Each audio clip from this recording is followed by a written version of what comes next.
get it out. There's a burp here somewhere.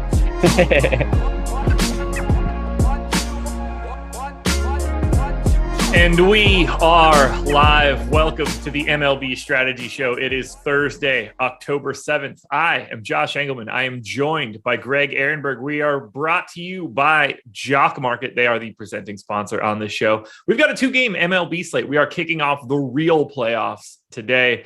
So we do have a lot to talk about, a lot of stuff to pay attention to from an ownership game. But let's start here. Hit the like button, subscribe to the channel, hit the notification bell so you know when everything goes live. That is the key right out of the gate. The next key, Greg, how are you?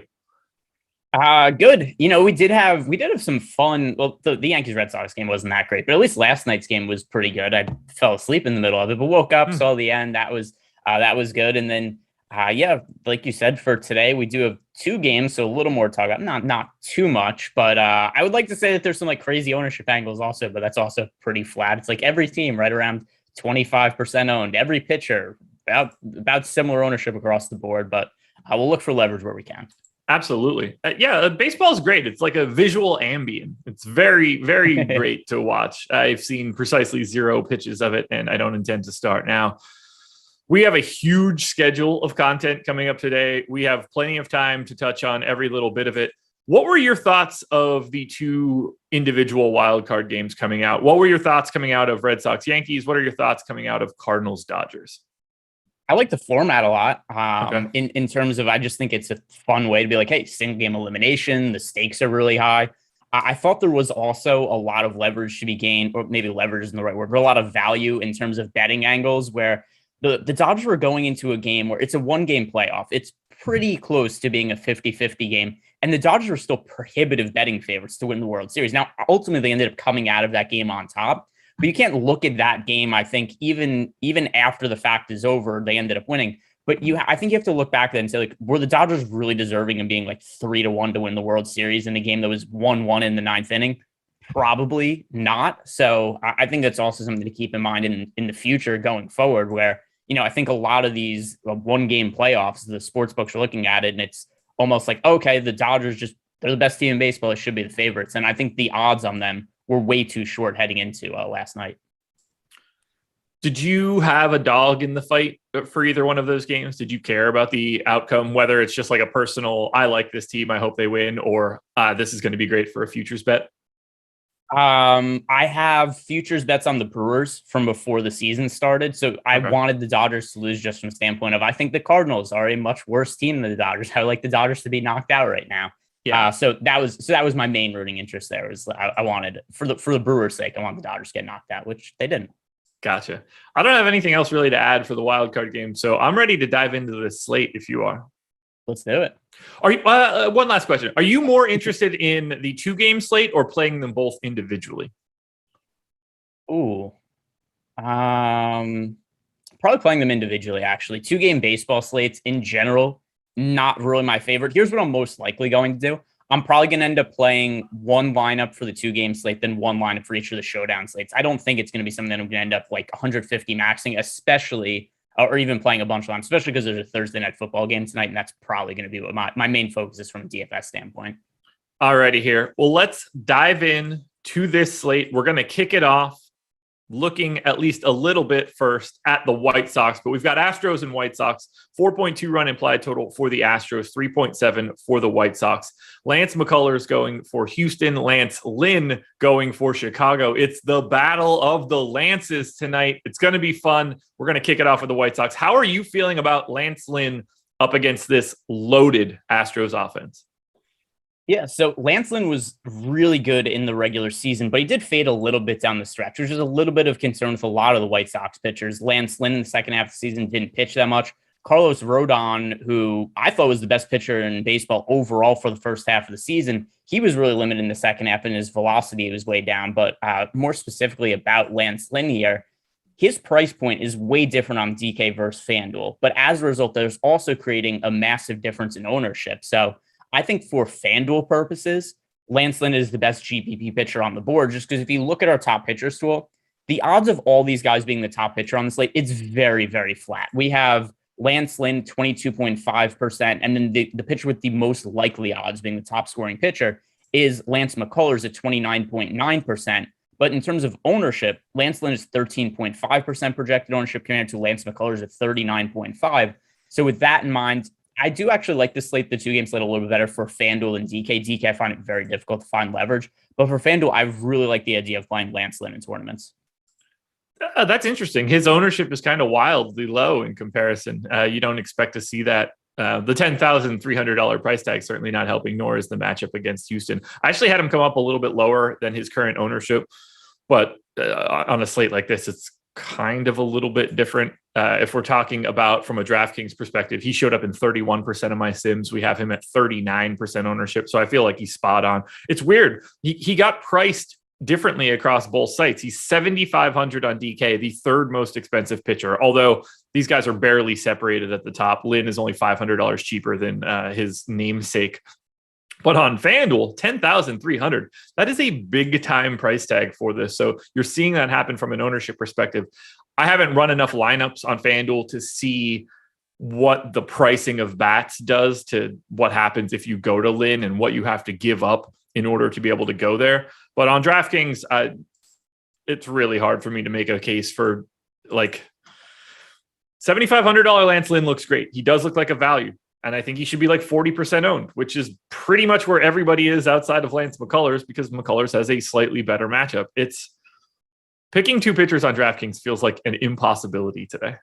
Yeah, especially because the ownership is the same for basically every single pitcher. So that's something also where it's we've got right now, Lance Lynn is the least popular pitcher, but it's still right around 40% ownership. The most popular is Lance McCullers, right around 60%. And then you got the other two just in the middle at 50%. And Shane McClanahan and Eduardo Rodriguez. So that to me also is, I kind of feel like with DK, with a lot of the data being flat against the board, it's kind of just guessing in terms of I guess this is what I'm going to be doing. And then you're just kind of hoping that you pick the teams that win. With FanDuel, though, I think there's actual leverage to be had. And with the Lance Lynn ownership, not only is it lower than the other pitchers, but also think that with Lance McCullers being so much more popular than the other pitchers, if Lance Lynn goes out and pitches well and wins, that's also a win bonus that goes to him that comes away from Lance McCullers. So that's another way that there's added leverage and fantasy points gained.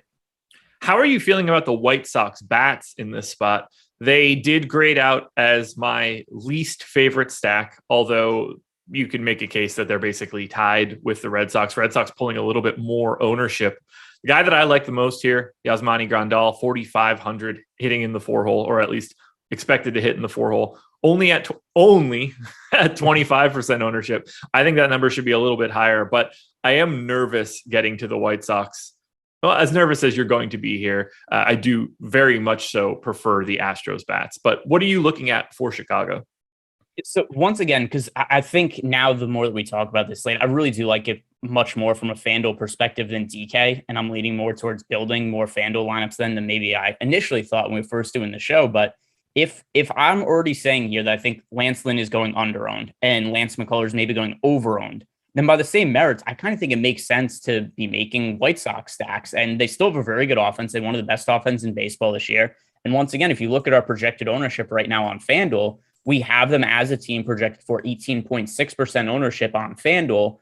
And that is considerably lower than all the other teams. We've got the Boston Red Sox as a team, 25% projected ownership. Tampa Bay Rays, 27.4. Houston Astros, 29. So really the only positively leveraged stack team in our top stacks tool on FanDuel is the White Sox. And it's fairly significant with the Tampa Bay Rays being flat and then the Houston Astros and Boston Red Sox being over-owned. So from that standpoint, I really do think the White Sox, both pitching and the bats, make sense from a GPP perspective. And then you're basically making a bet on the White Sox to win the game. But if you look at the odds for the game relative to ownership, the Astros are only a minus 135 favorite. So that is something also that makes me think that the ownership here is, pretty far off. People are going to be that much higher on Houston than the White Sox when you consider the game is kind of close to a pick 'em. So which White Sox bats stand out most to you? We've got Tim Anderson and Lou Bob, both north of 5K on DK. Highest salaried guy on FanDuel, Jose Abreu at 3,700. That is kind of a tough price tag to get to, but still you get there 20% of the time because you don't have a choice. Who stands out most to you from the White Sox? All right. So I'm going to sort this by FanDuel and sort it by DK. And first thing that stands out to me on DraftKings, Yohan Moncada, likely going to be hitting second, only 3,500. He's projected for ownership at 14%. He's a high upside bat. That's probably a little bit of too low of ownership for him. Eloy Jimenez, also on DK, cheap price point at 3,600. He's projected for under 20% ownership. So both in terms of price point and ownership, those are two guys that stand out to me on DK. Over on FanDuel, I would say Yasmani Grandal batting cleanup at sub 3K price point at 18.8% projected ownership. And then still Moncada also on FanDuel is only 2,800, likely batting second and 17% ownership. The biggest guy, I mentioned it out of the gate, Grandal is the guy that shows up as my best individual play out of anybody for the White Sox. I have this whole team properly owned. Like Tim Anderson came out of my sim at 20%. He's projected for 22 on DK. Lou Bob came out at 21%. He's 23% owned. Well, 22%. I'm going to round down on that one, 22.4.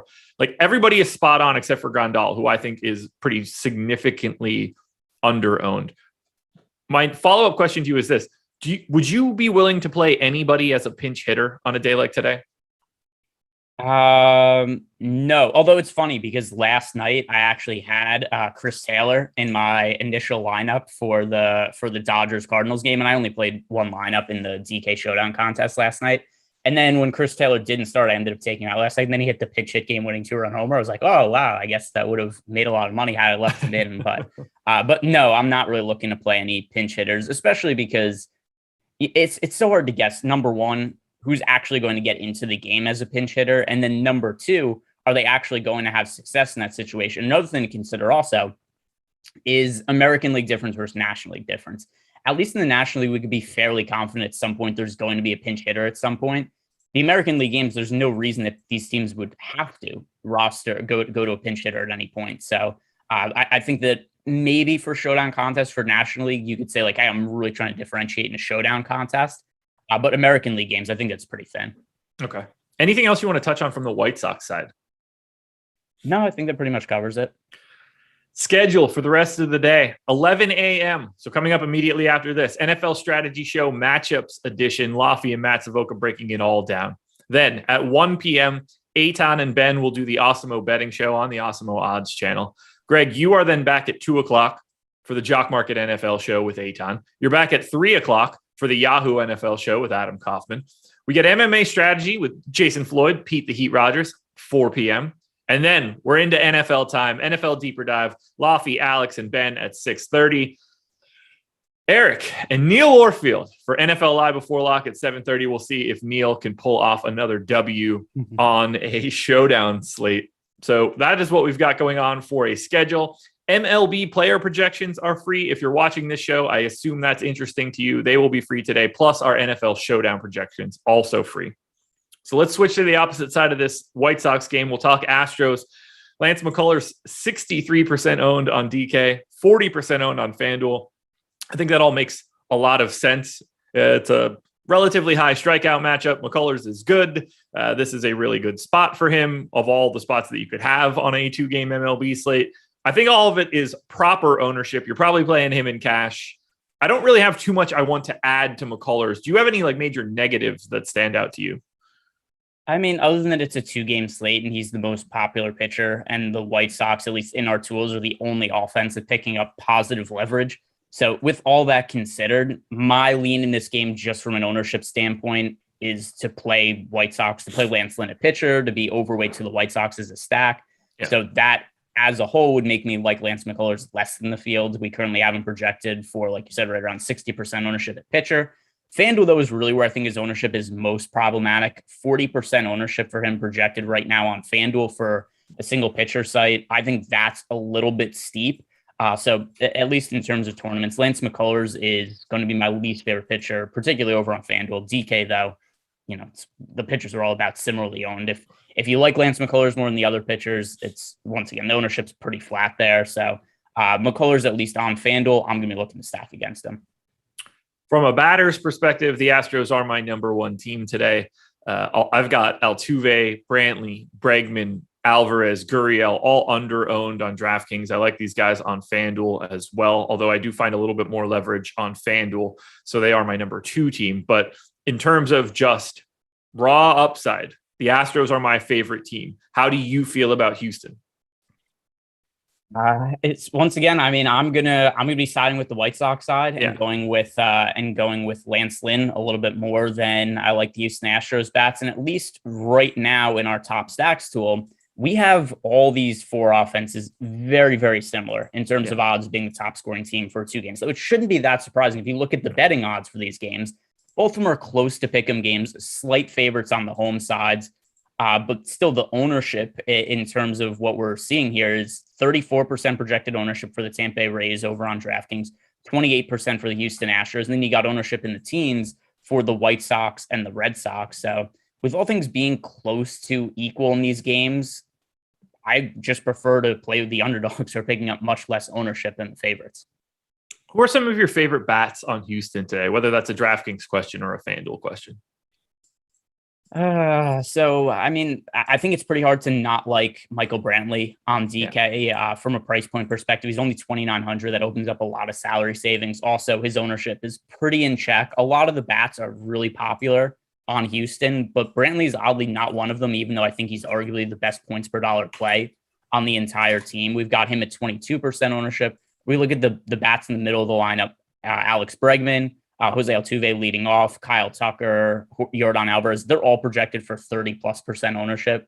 So I look at Michael Brantley individually being a little bit under-owned on DK. The 2,900 price tag also just seems way too low for me. Are you kind of in the same boat with me with Brantley?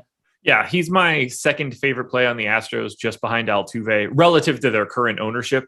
And there's barely a separation between the two. Brantley just being an outfielder where you just get a bigger depth of player is the only thing that keeps him in check. That's why Altuve gets a bit of a bump. There's only so many second basemen you could possibly roster. But yeah, he looks like an incredible value at 2,900 on DK. The same sort of scenario for 2,500 on FanDuel. Definitely the easiest guy to get into a lineup from Houston. Yeah, and by the way, something else we should mention. With this being a 2-game slate, I don't have any issue with rostering some individual hitters against the pitcher they're facing. I wouldn't go make a 4 or 5-man stack against the pitcher you have in your lineup, but 1 or 2 one-offs on a 2-game slate, that's not problematic. And I think that Michael Brantley would be one of the guys that makes sense in that sort of situation because he is so cheap and he's easy to fit into lineups. And also echoing what you said, the 2,500 price point on Michael Brantley, I feel the same way on FanDuel I do with him about DK. Cheap price point, easy to work him as value into lineups, good spot in the lineup also. Alex Bregman looks a little bit under-owned to me on FanDuel as well. Only 3,100 and picking up 35% ownership. So those are the 2 guys on FanDuel that I like the most.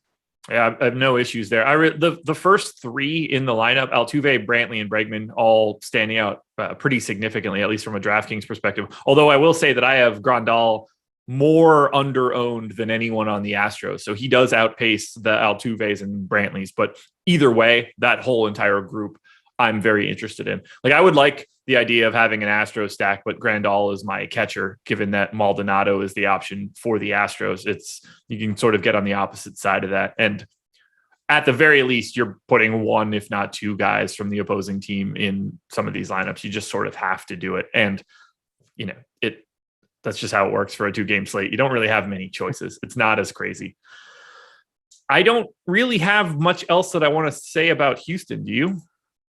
One other FanDuel specific play, Yordan Alvarez, 3,400, 33% ownership. That's also a pretty favorable play in my opinion. Yeah. Also, it's weird on DK. He's a little more expensive at 4,300 relatively, but also the ownership being over 30% on both sites. But Yordan Alvarez, there's more spots you can work him into on FanDuel also because there's the 3 outfield spots and the utility spot. So Yordan Alvarez, I think, is a little bit under-owned on FanDuel at 33%. All righty. MLB Strategy Show, one gigantic word. That is the promo code for this show. You can get an Awesemo Plus weekly pass for $29.95. That gives you access to everything. Player projections, ownership projections, premium Slack, lineup builder, top stacks, top pitchers, top stacks, and top stacks, and top stacks, because it's top stacks for a lot of different sports. We have it for all of them. All you have to do is use the promo code MLB Strategy Show when signing up. You might see Nightbot drop a link in there to make it a little easier, or just type it in. It's on the screen right now. You guys can see it. MLB strategy show. One huge word, all caps. Enter that, get 25% off your first week of Awesemo Plus. Switching games, we are now off to Tampa. Rays and Red Sox, 4.4 run implied total for the Rays, 3.5 for the Red Sox. We're going to start on the Red Sox side. Shane Mcclanahan going for Tampa. Eduardo Rodriguez going for Boston. Erod is 50% owned on DraftKings at just 6,700. He is 24% owned on FanDuel at 8,400. I have him pretty significantly over-owned on both sites. What are you doing with Erod? So I've been a pretty big advocate for Eduardo Rodriguez this year, mostly because if you look at his advanced stats, he's been very unlucky. He does have a 4.74 ERA, but his underlying numbers are much better. 3.55 expected ERA, 3.32 FIP. His strikeout rate's a career best this year. His walk rate also a career best, which really done him in. 363 BABIP, 68.9% left on base rate. Now, with that said, I've liked him a lot this year in the context of we have a 10-game baseball slate. There's a lot of options, and Erod is, like 4 or 5% projected owned. I want to be on him at like 10 to 15%.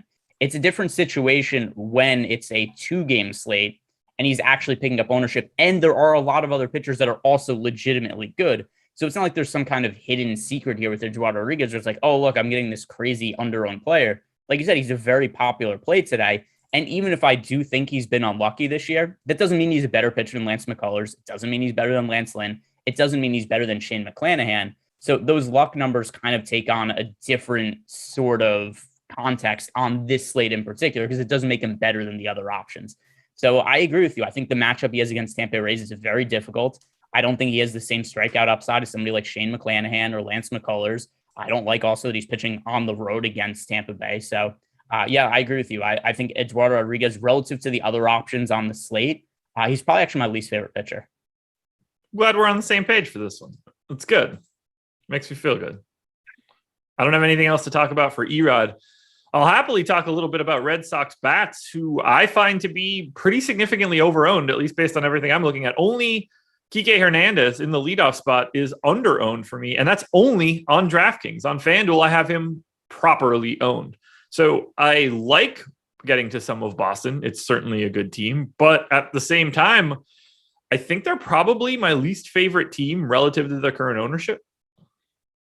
Yeah, and here's another issue also with Boston, the upside in this spot. They're playing in Tampa Bay. It's a very favorable pitcher's park. Shane Mcclanahan not only was really good this year, but he also didn't work very deep into games. And the Tampa Bay Rays have a very good bullpen behind him. So I think there's a pretty good chance we see like 4, maybe 5 really strong innings out of Mcclanahan. They only let him go through the lineup a maximum of 2 times. I think that's probably the most likely scenario. And then they just go to a really strong bullpen behind him in a favorable pitcher's park.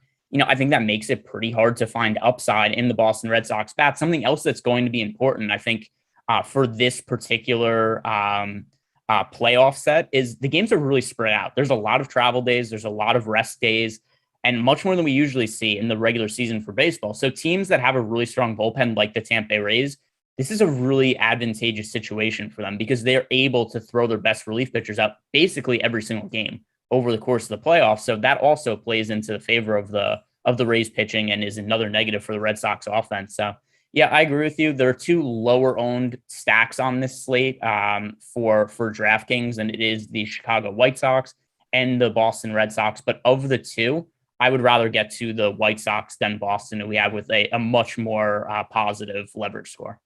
Yeah, I think Boston is in trouble for one of the bullpen reason that you were mentioning. I think McClanahan's going to have a relatively quick hook because they don't expect him to go deep. If he's going well, I think they're going to be very happy with that. But when he gets to the third inning or, even mid-second time through the order, they're not going to have a problem getting him out of there if it's trouble and they can get a slightly different matchup. Like if it's back at the top to Kike and they want to go to a righty because they've got 3 straight righties. If, they get to Schwarber in the lineup, then maybe McClanahan pitches to Schwarber and Verdugo, and then you bring in a righty because you're going to get 5 straight righties. They're going to play that math as well as any other team in the league. So who are some of the Red Sox bats that stand out most to you positively? None of them really, to be honest. Yeah. If I had to pick one, I guess maybe Bobby Dahlback on FanDuel, just because he's 20% owned. He has some power upside. He's cheap. But in general, I mean, these are a lot of popular bats on FanDuel, and I just don't think it's warranted. Something else to consider is we don't know the status of JD Martinez right now. So no ownership projection for him. And at least the latest update we have is that Alex Cora said that he expects to make a decision on JD Martinez sometime this afternoon. It's not this afternoon, so we don't know his status yet. But the price point on JD Martinez is favorable if he ends up in the matchup, but we don't know what his ownership is going to look like. But 3,400 on FanDuel, that would be an appealing price point. Looking over at DK, once again, if I had to roster one hitter here, it would be Bobby Dahlback for me. 3,300 power upside at the bottom of the order. But in general, this is a fairly popular team relative to where I think they should be owned. Yeah, I think we're on the same page there. Kike, as I mentioned, is the guy that stands out most to me from the Red Sox. That will change if he's not hitting leadoff, but that's just where he is right now. I have the most over-owned hitter on DraftKings as Christian Vasquez. I would rather just take some of that ownership and head on over and grab some more Grandal, obviously slightly different price points. But yeah, I'm underwhelmed with the Red Sox, but at the same time, on a slate like this, they would still be in like 20% of everything that I'm doing. It would probably be a little bit less for me. But once again, if you're playing multiple lineups on a 2-game slate, it's really hard to just write off one team entirely. Yeah. But certainly if you're somebody who's only playing one lineup, like I'm planning on doing today for this particular slate, the Red Sox are not a stack I'm considering for that. I have nothing else for Boston. Nor do I. Time to talk about our presenting sponsor of this show. That would be Jock Market. They have turned fantasy sports into a stock exchange. You don't have to wait till the end of the game to even make any money. You can buy and sell your shares in real time, whether it's NBA, MLB, NHL, PGA. You can make real money every hour, minute, and second of any match or game. You pick up shares of these players in the pregame IPO phase, and then you can buy, sell, or hold throughout it. My example all the time is that if you buy shares of a leadoff hitter and he hits a home run in his first at bat, you can sell those shares off immediately, lock in a little bit of a profit right out of the gate, or hold, potentially run him all the way up to the number one scorer of the day, $25 per share in that scenario. You can use the promo code Awesemo when signing up. You just got to go download the app in the App Store. When you use that promo code, you can get up to a $50 bonus on your first deposit. This offer is exclusive to the Awesemo community. A lot of words that sound the same when you first start saying them. So make sure you're taking advantage of it. Again, Awesemo is the promo code for up to a $50 bonus on your first deposit. Love Jock Market, man. You and I kicked it off with Jock Market back in the old days. Yeah, I wonder. We don't have our basketball schedule yet this year, but there's a chance those shows come back where we do the 30-minute Jock Market shows after lock. Absolutely. Yeah, in general, I think a lot of the post-lock content we've done is really fun. So hopefully we can integrate some more of that. It's a fascinating question. I just got text by like one of my best friends. We both grew up in the same town. We both lived there our entire lives. So like he lived there for 25 years until he became like an actual adult and moved in with his wife and everything. But and still lives 15 minutes from town to this day. What was the name of the video store that you worked at when you were in high school and we used to play video games in there while you were there? The fact that he doesn't remember this is mind-blowing to me because it's like one of the 2 video stores that only ever existed in our town and he doesn't remember it at this point. So, and I would have thought I was the guy with the bad memory. He doesn't have the same sort of hobbies that I have in the later day. What was the store? The name is Fox Video. Okay, I was the one by me was Funko Land. Okay, yeah, Fox Video, and then we had Hits and Heroes was a spot that we had for a little bit, but Fox Video is the video store that I worked at. And now we didn't have a Blockbuster, McNasty. I don't think he would have forgot Blockbuster. I would have actually like texted his wife, been like, "Yo, is he okay?" Because he forgot the word Blockbuster. It was the best job I've probably ever had, other than this one. I loved it so much. We barely it's a very small town. Not a lot of people are really coming in there unless you worked like a Friday night or a Saturday night. And even then, it's a pretty easy job. We were attached to a Domino's. I got a free pizza every time that I worked. They were delicious back then. A Domino's pizza in 2002 was still like good. Now, very much less good. I got it made exactly like I wanted. Just had to bring a new release over for the guy that worked at Domino's. I loved that job so much. Paid like shit. I think I got minimum wage, so you would work for the week and get like $60 when you were done. I'm surprised you even got minimum wage. That seems like the kind of deal would be like, hey, 12 years old, you work at the store, they give you like $3 an hour. I got $5.25, I believe, something in that neighborhood. I had to take all of the money that we had at the end of the night, wrap it up with like a deposit slip, put it in a deposit bag, and take it to the bank and drop it into their night deposit slot at 10:30. You close at 10, so sometime after that. So I was like a 17-year-old kid. On a good day on a Friday or something, it'd have like, I don't know, $1,500 or something in it. And they were just like, yeah, figure it out, man. Like, if anybody wants to rob you, it's like, go for it. So yeah, that was always kind of interesting to me. I remember one of my younger brother's friends, when he got his first job, I forget, he was like picking up golf balls at a driving range or something, and it's like $8 an hour. And he came home, he was so excited. And he was like going nuts. He's like, you're not going to believe it. That $8, he goes, they give that to you each hour you're there, not for the entire day. Like, he thought it was the greatest thing ever. Oh, that's outstanding. Yes, they do. Each hour of the day. McNasty says he misses VHS tapes in the old school video stores. Yeah, so DVDs were just starting to become like pretty popular there. I would get some DVDs and burn them back up at my house, which was a good time. So I always had like the best stuff to watch. There are so many movies from that time that are just ingrained in my head because I saw them 1,000 times. But when I would work on a Tuesday, we would do like $200 worth of business in 7 hours. I'd bring my GameCube in, hook it up to the TV, watch whatever I wanted. It was great. I loved it. It couldn't have been a better job. And it was get that 4 blocks from my house. Can we get that job again? I don't think that I could tell my wife that I now make $5.25 an hour, and she's going to want to stick around with me. That's not the right passion project, I don't think. All right, let's talk Rays. Let's close this out. Shane McClanahan, 7,700 on DraftKings, 8,800 on FanDuel, projected for 50% ownership on DK, 23% on FanDuel. I think that McClanahan should get a little bit more ownership. It's scary because I think his leash is really, really short. You need him to go 5 innings for me to be like super happy about what I'm saying. But ultimately, I'm more than happy to get to McClanahan. I think he's pretty good. So I view him very differently on FanDuel versus DK, especially because FanDuel, where you have stuff like the quality start bonus, the win bonus that becomes more important. I don't think him going 5 innings is super likely. I think 6 innings is almost entirely out of the question. So the quality start bonus most likely not going to happen on FanDuel. I question his ability to get the win bonus too if he isn't going to go through 5 innings. So DK, I think that the price is a little more reasonable at 7,700, especially because he could just come out and he could strike out a bunch of guys in 3-4 innings and put up a fairly good fantasy score. But on FanDuel, I think it's fairly unlikely to end up being the highest scoring pitcher on the slate. So also he's 8,800 on FanDuel compared to a 7,700 price tag on DK. So DK, I think he's fine as an SP2 option. He's not my favorite play on the slate. I'd rather roster Lance Lynn. I'd rather roster Lance McCullers. But FanDuel, I really would not want to be getting to him just because of the concerns about him picking up the win and quality start bonuses. I think that's a very reasonable stance to take. On the Bats side, this is my number 2 stack. A little surprising because they do have the highest implied total, but they are also my number 2 leverage stack on DK, number 1 on FanDuel. I think these guys are going a little bit under-owned.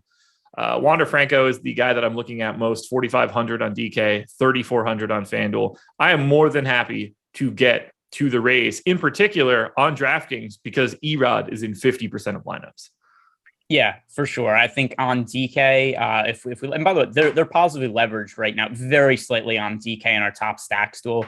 We have them not quite as positive leverage as the White Sox, but basically here's what our numbers have. We have the White Sox being very positively leveraged, slight positive leverage for the Rays, and then negative leverage on both the Houston Astros and the Boston Red Sox.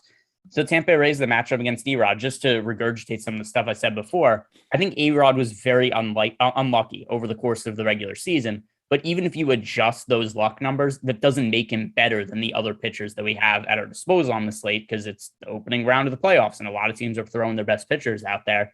So I think the matchup for the Rays is easier than what all the other teams are seeing today. That and also the Boston Red Sox bullpen is terrible. And there's a pretty good chance that they're going to get into that bullpen at some point in time. And that's something else that plays into favor of Tampa Bay. Yeah, this one's looking really good just given the current ownership. I mean, Diaz 20%, Meadows 16.5, Manny Margot 16.5. He's 2,300 on DraftKings. Some of the pricing here on Tampa, I'm really surprised that we're not seeing additional ownership coming in. And the fact that you can attack 50% owned Erod is just bonkers to me. So really like getting to Tampa Bay. Just seems like a natural GPP option. Yeah, favorite raised bat. Yeah, I was just looking through some of the ownership here, and there's a lot of them. I know a lot of people in the chat are bringing up. We've got Randy Rosarena in the chat. Somebody called McNasty said Yandy is dandy going yard today. So yeah, it does seem like the chat, at least of the people that are in the chat that have that have decided to come in for the two games, like they also seem to like the Tampa Bay Rays. But yeah, I agree. Yandy Diaz, I think, looks favorable on both sides. Austin Meadows. Also, I'm not too concerned about the left-on-left matchups with some of these guys. There's likely going to be a right-hand pitcher coming into the game for the Red Sox at some point. Manny Margot starting for the Rays in the middle of the lineup, only 2,300 on DK and only project for 16% ownership right now. That to me is a really favorable price point. So yeah, I agree with everything you said relative to not just the slight positive leverage on the Rays, but also how highly owned Erod is for the slate. Tampa Bay looks like a good team to get to. I love it. This is going to be a really interesting slate of games, just given the way you have to use ownership against itself in certain games, going up against your own pitcher, the potential of using batters against the pitcher that you have in your lineup, especially on DraftKings. Going to be fascinating from a strategy perspective. Is there anything else you want to add to the Rays? I guess I'll throw in Wander Franco just because I like talking about him. But yeah, shortstop eligible and 3,400 over on FanDuel compared to 4,500 on DK. So I think the FanDuel price is a little bit more enticing. But in general, I think it's kind of hard to project young hitters when they first get called up. But Franco was so highly regarded as a prospect, considered one of the better prospects in recent memory, only 20 years old, and basically hit right out of the gate. He had a 127 WRC plus this year. If you look at his steamer projection, they have him projected for a 126 WRC plus for the rest of the season.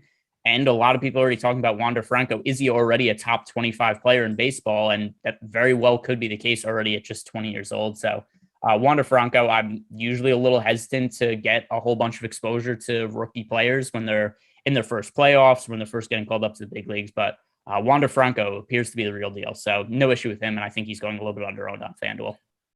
All right, we got to sum it all up now. Astros, White Sox. Who wins? I want this game and the series. I'm going to go with the White Sox for both. One thing that is a little bit concerning to me is just the overall state of how healthy is Carlos Rodon. His velocity dipped pretty significantly in his last start. That's also a little bit of concern. But if you look at the just wins above replacement for pitchers this year, the White Sox it was like 4 of the top 7 pitchers or something like that in the American League this year. And that's the kind of thing that just the other teams don't really have. The Tampa Bay Rays certainly have the bullpen, but they don't have the rotation that the White Sox do. And I'm bringing up the wins above replacement leaderboard right now for the American League. All right, so here we go. The number 1 pitcher in the American League this year in terms of wins above replacement was Nathan Eovaldi on the Boston Red Sox, who got off to a really good start in the wild card game, but also Boston's already burned him, so they're not in the same series. But that aside, so here are the other top pitchers in the American League this year. Number 1 was Nathan Eovaldi. Number 2 is Garrett Cole. Number 3 was Carlos Rodon, but also Rodon only pitched 130 innings. So if he's actually healthy and his velocity comes back up for the playoffs, by a mile, he was the best pitcher in the American League this year. Dylan Cease was 4th. Lance Lynn was 5th. Lucas Giolito was 8th. So right there, you've got 4 of the top 8 starting pitchers in the American League this year. All were on the Chicago White Sox. That's the kind of starting pitcher depth that I think should play really well in the playoffs. So team that I think is going a little bit just undervalued by books right now, the Chicago White Sox, because they're starting pitching. So I'll pick them to win today and to win the series. I'm going to go Astros for that question. I also, though, picked the correct score of both wildcard games, but not the correct winner of both games. So nailed 6-2, nailed 3-1, had it go into the opposite team in both. So take that for what it's worth for this one, but I'm going Astros. What about Rays and Red Sox? Who wins? Tampa Rays today. Tampa Rays also win the series. Boston Red Sox, JD Martinez health, that's a concern. He's one of the best hitters, one of the best players on the team. Also, Boston Red Sox, Chris Sale has looked fairly terrible over the last month, and that's certainly a big issue for them. And then beyond him, the Red Sox don't have a whole bunch of depth in their starting rotation. Their bullpen is bad, and Nathan Eovaldi, who has been their best pitcher all year, has been one of the most valuable pitchers in all of baseball. He just pitched in the wild card game, so that's going to hurt how available he's going to be in this series, where the Tampa Rays, if they want to go to Shane McClanahan to make 2 starts in the series, they can. Nathan Eovaldi, that's probably not going to be on the table. So Tampa Rays, I feel pretty confident saying they win this game in the series. Red Sox win the series. Rays win the game. I'm getting real weird for this one. Okay. El Negro Loco says no Sean V this morning. Now it's like a cup of coffee for me. It feels great. Greg, anything else we want to touch on for this 2-gamer before we get out of here? No, I'm about to head over to the local video store now. There you go. If only that's still a thing. Although if you live wherever the hell that lone Blockbuster still exists, you can. Oh, Sean V's here. There we go. Ooh. On that note, perfect time to get out of here. So please hit that like button, subscribe to the channel, hit the notification bell so you know when everything goes live. Plenty of content coming up for the rest of the day, so make sure you watch it. Good luck tonight, everybody. Win some money. We will talk to you again tomorrow.